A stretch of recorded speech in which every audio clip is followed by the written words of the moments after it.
উত্তরবঙ্গে বইনি হবে না, আমি আপনাকে বলে দিলাম।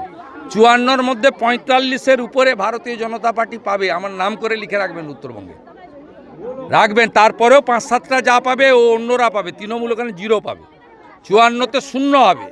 মালদা থেকে আলিপুরদুয়ার, কোচবিহার 0 হবে। আমি আপনাকে আজকে বলে গেলাম।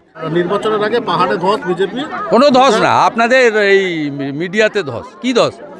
ওই লোকটা ২০২৪-এ রাজু বিস্তার বিরুদ্ধে নির্দল প্রার্থী ছিল। ২০ লক্ষ ভোটারের মধ্যে ৫,০০০ ভোট পেয়েছে। ওকে ওখানে কার্শিয়াংয়ে টিকিট দেওয়া হবে না। আপনি নেবেন নাকি? তৃণমূলে ৫০ জন এমএলএ টিকিট পাবে না, তারা আমাদের দলে আসতে চায়। আমরা নেব না। দাদা মানে আমরা দেখে শুনে নিচ্ছি। আমরা দীপাঞ্জন চক্রবর্তীর মতো এক্স এনএসজিকে নিচ্ছি। আর তৃণমূল কংগ্রেস যত কুড়াচ্ছে, ও লোকটা ২৪ সালে বিজেপির এমএলএ হয়ে বিজেপির প্রার্থীর বিরুদ্ধে লড়েছে। ২০ লক্ষ ভোটারের মধ্যে ৫,০০০ ভোট পেয়েছে। দাদা আজকে আপনি কুড়ান না ঝাঁটিয়ে ঝাঁটিয়ে, কোনো অসুবিধা নেই।